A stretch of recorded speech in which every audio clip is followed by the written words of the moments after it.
Alam mo ba na ang korupsyon sa Pilipinas ay parang teleserye na walang ending?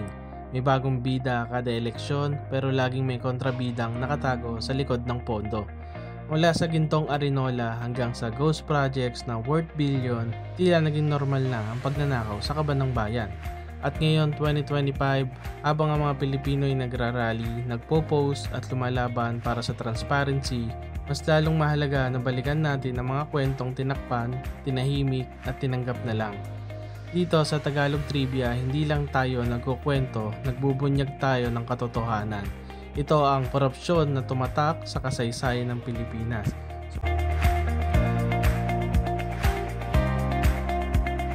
Alam mo ba na ang korupsyon sa Pilipinas ay nagsimula pa noong panahon ng Kastila, noong 1600s.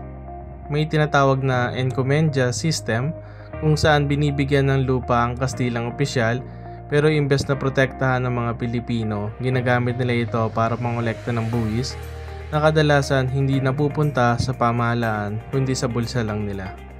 Ito ang unang anyo ng graft sa bansa, paglustay ng pondo gamit ang posisyon. So fast forward tayo sa panahon ng Amerikano, lumitaw ang unang ghost payroll. May mga empleyado raw ng gobyerno na binabayaran pero hindi naman nag-e-exist. May mga proyekto raw na pinopondohan pero walang aktwal na konstruksyon. Ito ang tinatawag na ghost projects at hanggang ngayon buhay na buhay pa rin. Sunod ang cronyism sa panahon ni Marcos. Sa panahon ni Ferdinand Marcos, naging sikat ang salitang cronyism. Ibig sabihin, mga kaibigan at kakampi lang na nabibigyan ng kontrata, negosyo at pabor. Ayon sa ilang ulat, tinatayang umabot sa 10 billion pesos ang nawala sa kaban ng bayan dahil sa mga questionabling deal, Swiss bank account, luxury spending ng pamilya. Sunod, Golden Arinola Scandal, 1950. Sa panahon ni Pangulong Quirino, kumalat ang balitang meron itong gintong Arinola sa Malacanang.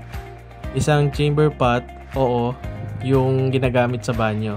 Nagawa raw sa purong ginto. Kasama pa nito ang mamahaling kama na imported pa mula sa abroad. Habang ang bayan ay naghihirap, ang Pangulo raw ay may ginto sa banyo. Bagamat walang solidong ebidensya, naging mitya ito ng galit ng masa. Ito ang unang simbolo ng luho sa gobyerno. Sunod, Weteng Scandal, 2000. 545 million ang sinasabing natanggap ni ERAP mula sa illegal na weteng. Ang nagbunyag, si Chavit Singson, dating kaibigan. Ayon sa testimonya, regular ang pagpapadala ng pera mula sa weteng lord. Nagresulta ito ng impeachment trial, EDSA 2 at pagbaksak ng administrasyon. Isang pangulo, isang skandal, isang people power. At sa dulo, na-convict din sa ERAP ng plunder pero na-pardon ito. Sunod, Hello Garcia Scandal, 2005.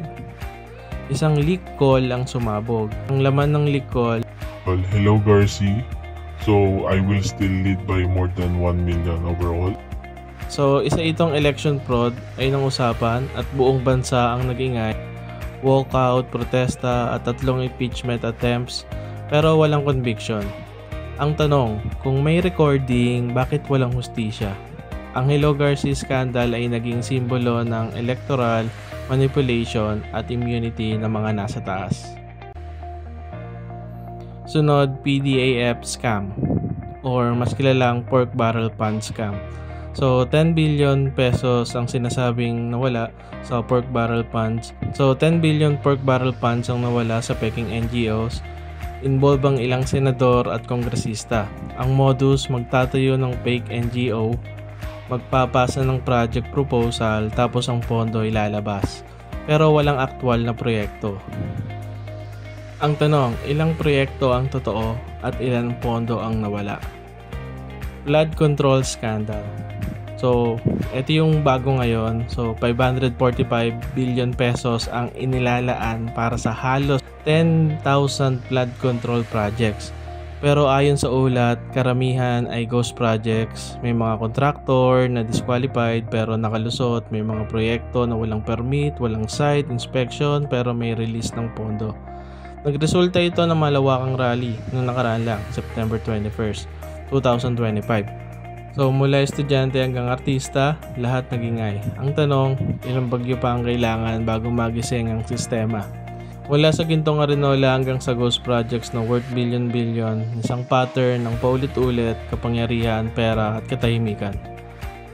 Ito po ang Tagalog Trivia. Hanggang sa muli!